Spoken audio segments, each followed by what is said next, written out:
My name is Gary, and if there's one lesson life has drilled into me, it's that you never truly know what's happening right under your own roof.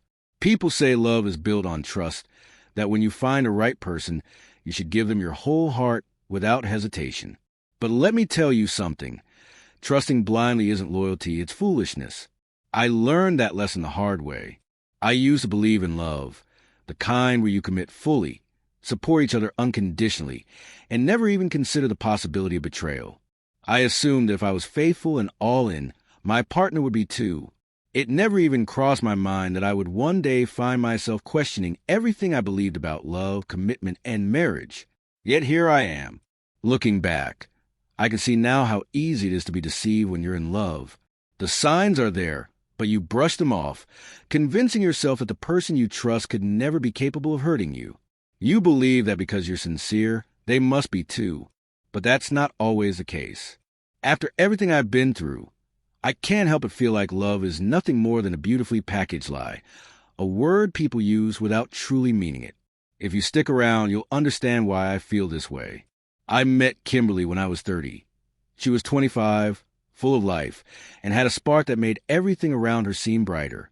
At that point in my life, I was ready to settle down, build a future, and create something real. When I met her, everything just fell into place. We could talk for hours about anything, and from the outside, we looked like the perfect couple. We dated for just over a year before I proposed. Some people might say that wasn't long enough, but I was certain I had found my person. There were no glaring red flags, nothing that made me hesitate. We shared similar interests, enjoyed each other's company, and everything felt natural, like we were meant to be. After we got married, life was good. We moved into a home my mother owned and quickly settled into our routine. For a while, I felt like I had everything I ever wanted. I was genuinely happy. In the beginning, we did almost everything together, but looking back, I realized that the deepest betrayals always come from the ones you trust the most. One day, Kimberly mentioned that her phone had been acting up. It kept freezing, the battery drained too fast, and some apps wouldn't even open. She was frustrated, so I told her I'd take care of it, thinking it would be a simple fix. I took the phone to a repair shop. The technician examined it and told me that fixing it would cost almost as much as buying a brand new one. That didn't make sense to me. If I was going to spend that much, I figured I might as well get her a new phone. I thought she'd be happy about it, and honestly, I liked the idea of surprising her. What I didn't realize was that this small decision would change everything. Before transferring her files to the new phone, I decided to check the old one to make sure everything important was backed up. Photos, contacts, messages, just the usual things. As I scrolled through the menu, something unusual caught my eye. A hidden folder disguised among the regular files. My gut told me to open it. The moment I did, my entire body went rigid. Inside the folder was a dating app. My mind struggled to process why my wife would even have something like that. I opened it, and what I found made my stomach drop. The messages inside told me everything I needed to know.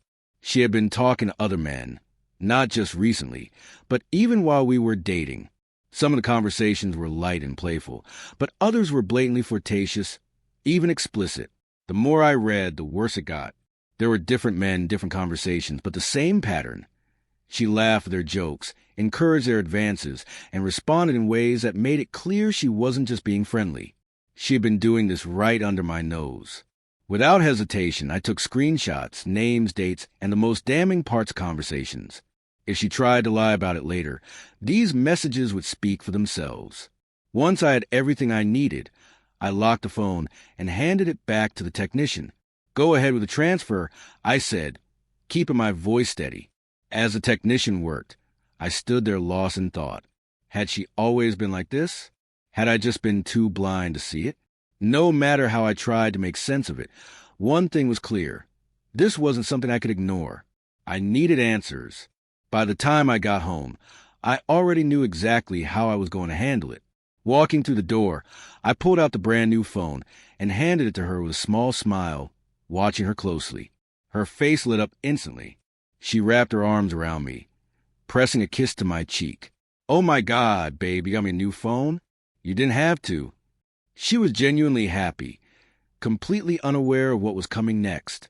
I let her enjoy the moment for a few seconds before clearing my throat and speaking. Yeah, I figure it was better than fixing the old one. By the way, I looked through your phone before the transfer started. My voice was calm but direct. I saw the dating app. Her smile faded instantly. Excuse me, she said, her eyes narrowing slightly. I held her gaze. I saw it, Kimberly. I saw the messages. You've been talking to other guys. For a second, she just stared at me, scrambling for a response. Then she scoffed. You went to my phone? Seriously, Gary, that's an invasion of privacy. Do you not trust me? I expected that reaction, deflection, making about me instead of what she'd done. But I didn't let it shake me. That's not the point, I said firmly. I want to know why you have a dating profile and why you're talking to other men. Her expression shifted again. She realized I wasn't backing down. Look, I wasn't trying to do anything serious, she mumbled. I was just bored, I guess. I never actually planned to meet anyone. Do you understand how messed up this is? I asked, my voice low but steady. Giving attention to someone outside our marriage is how things fall apart. I don't want that happening to us. She looked away, unable to meet my eyes. I took a deep breath and made my stance clear. You need to end this. Delete the app. Cut off every guy you've been talking to. I need to know this will never happen again. She nodded slowly. Okay, I'll delete it. She pulled out her phone and, right in front of me, uninstalled the app. I watched her do it, but something in my gut told me this wasn't over. For the next 8 months, life carried on as if nothing had happened. After Kimberly swore she deleted the app and cut off communication with those men, I tried to believe her. Every time I remembered those messages, I told myself to let it go. Relationships require trust, and I didn't want to push her away by constantly questioning her. But then one morning, I woke up with a burning, stinging sensation when I went to the bathroom. At first, I tried to rationalize it, maybe a UTI, but as the day went on, the pain worsened. By evening, I noticed a thick, yellowish discharge. That's when it hit me. My body was telling me something was very wrong. The next morning, I went straight to the hospital. After tests, the doctor sat me down and confirmed it. I had an STD. These infections are only transmitted through sexual contact, he said. There was no other explanation. My wife had slept with someone else. That night, I lay in bed beside her, staring at the ceiling, my mind racing. The next morning, I waited until she poured herself coffee before asking, Kim, have you been with anyone else? Her face twisted into an offended glare. Excuse me, what kind of question is that? A simple one. Have you been with another man? She exploded. I can't believe this. You're accusing me of cheating after everything we've been through. I didn't back down. Did you cut off those guys like you promised? She scoffed. Oh my God, you're bringing that up again? I deleted everything. Do you know how exhausting it is to be with someone who doesn't trust you? Then hand me your phone, I said. She pulled it back. No, that's an invasion of privacy. Fine, let's go to the hospital and get tested together. She crossed her arms. I don't have to prove anything to you. That was all the confirmation I needed.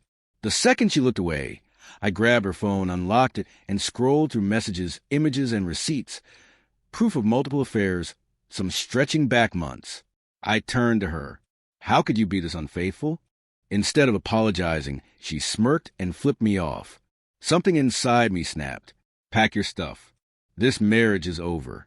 I want you gone before I get back. She thought I was bluffing. I wasn't.